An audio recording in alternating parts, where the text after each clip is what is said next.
Na hora de vender para o frigorífico, o pecuarista precisa conhecer o produto que ele produziu para garantir rentabilidade. Custos, investimentos e lucratividade. O repórter Vinícius Souza fez uma entrevista sobre esse tema com um especialista no assunto. Confira. Hoje eu recebo aqui nos nossos estúdios o Caio Rossato. Ele é zootecnista e nós vamos conversar sobre a eficiência na valorização e vendas de carcaça. Caio, muito obrigado pela sua participação. Seja bem-vindo mais uma vez ao canal do Boi. Para a gente começar a nossa entrevista, eu queria entender um pouco melhor o que seria essa eficiência. Obrigado, Vinícius, pelo convite mais uma vez. A eficiência na venda de carcaças, ela basicamente é o pecuarista entender o produto que ele está produzindo, né? O que ele tem na fazenda, quais são os recursos que ele tem para poder fazer uma venda no frigorífico. Tá? Muitos pecuaristas criam uma ilusão sobre os animais, uma ilusão sobre o resultado no frigorífico e acabam se frustrando no momento do abate. Então, quando ele passa a entender os parâmetros que ele pode ter com relação ao abate dele, com relação à venda dele, ele acaba sabendo vender melhor, porque ele entende o produto que ele tem e ele é como se um comerciante não entendesse o próprio produto que está vendendo. Então, o pecuarista ele tem que se entender nesse momento como um comerciante e saber barganhar na hora da venda, né? Então, ele sabendo, entendendo a qualidade que ele está entregando ou não, ele pode fazer uma venda bem consciente, no caso. Agora, justamente a gente falando sobre isso, a questão de entender o produto que está sendo produzido, aquilo que está sendo vendido, como que o produtor chega a compreender esse produto que ele mesmo produziu? Bom, o primeiro ponto é o acompanhamento do abate, né? Então, se ele tiver o acompanhamento do abate, ou se ele mesmo faz, ele tem que entender qual o padrão de acabamento que ele está tendo no frigorífico, qual é o rendimento de carcaça que ele tem, né? Quais são as possibilidades de novas vendas, se existe programa de bonificação na sua região ou não, quais são, como que ele pode fazer essa venda. Nós fazemos isso para os nossos clientes, que nem a gente fala, vamos fazer o primeiro abate, aí a gente vê, entende o produto e aí tenta posicionar e faz o posicionamento em outros frigoríficos ou em novas possibilidades de venda em nichos de mercado. Mas o primeiro ponto é ele entender muito bem o produto dele lá na indústria frigorífica. Agora, como que vocês conseguem entender o mercado da melhor maneira? Como que vocês fazem essa adaptação? Como que vocês analisam o que está vindo por aí? Qual que é a tendência? Como vai funcionar a venda? Isso. Nós estamos hoje, basicamente, num período de extrema crise, né, de conflito entre a indústria e o pecuarista por causa desses conflitos que houveram por causa da vaca louca e tudo mais. Então, o que a gente sempre fala? É buscar novas oportunidades. Muitos clientes nossos estão até deixando de ganhar, muitas vezes abatendo frigorífico X ou Y, mas fidelizando novas parcerias, fazendo com que ele consiga ter uma outra oportunidade de venda. Então, não que a gente vá tirar 100% de um frigorífico ou de outro, né? É a gente enviar machos em um frigorífico, fêmeas em outro, né? Entendendo qual frigorífico a gente tem a maior chance de ter uma maior rentabilidade também no futuro, não só no presente, né? Então tem que ter esse entendimento de novas parcerias e de fidelização, muitas vezes de categoria ou de 100% dos lotes abatidos, né? Agora, Caio, você falou uma coisa bem interessante. A gente vem fomentando essa discussão há algum tempo sobre vaca louca, também falando sobre febre aftosa. É importante a gente lembrar que o Brasil tem corrido atrás desse objetivo de se tornar livre de febre aftosa sem a vacinação. No que esses pontos têm influenciado hoje na venda do produtor?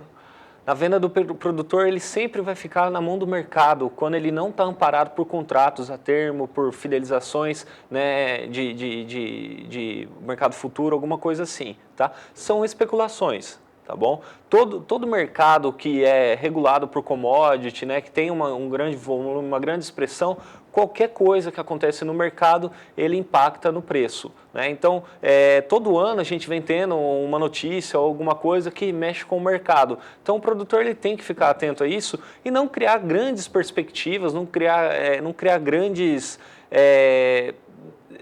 demandas que ele acha que vai alcançar um preço muito mais alto do que ele já está trabalhando. E sim, ele posicionar estratégia de venda. Ou seja, eu faço confinamento, que período que eu vou vender a minha safra, né? Como que eu posso combinar isso com o frigorífico? Eu tenho os animais a pasto, eu vou pré-determinar meus abates em que período da safra, né? Então, ele realmente se organizar e não ficar o menos possível à mercê do mercado, né? Ele tem que se proteger, né? Para ele não poder se frustrar lucrar com essas notícias e com essas especulações que acontecem com essas notícias, né? Que sempre vai acontecer, não tem como fugir disso. Justamente, a questão é realmente impossível fugir de todas essas situações.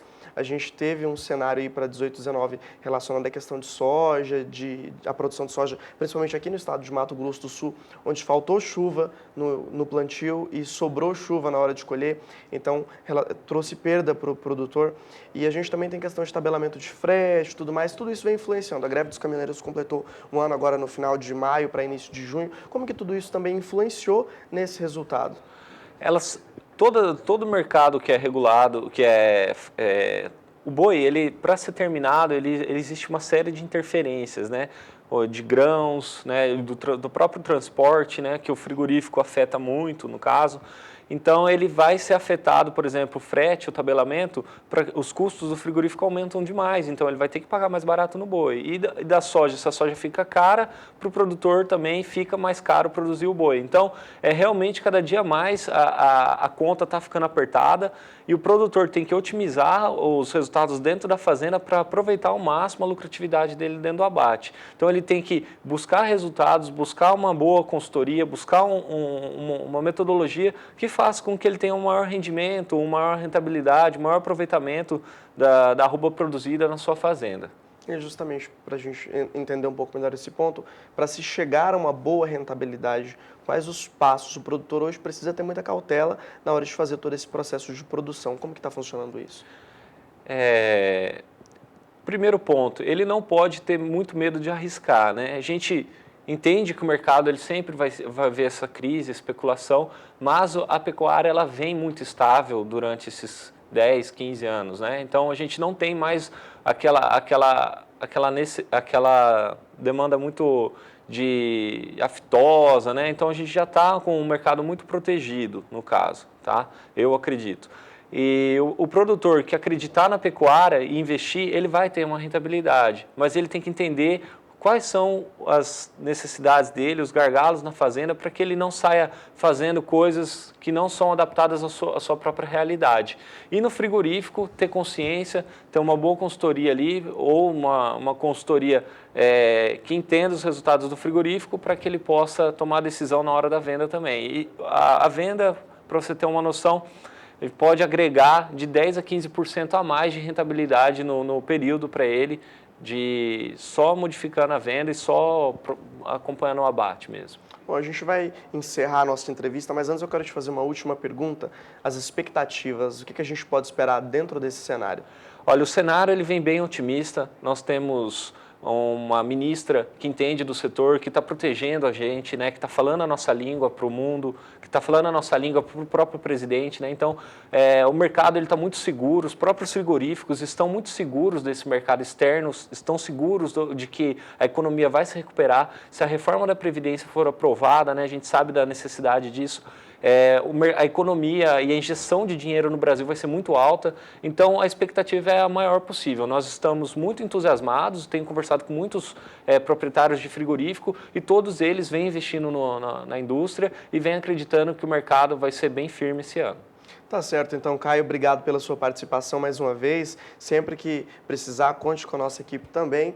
Eu lembro a você que essa entrevista também vai ficar disponível lá no nosso portal sba1.com. É com vocês aí no estúdio.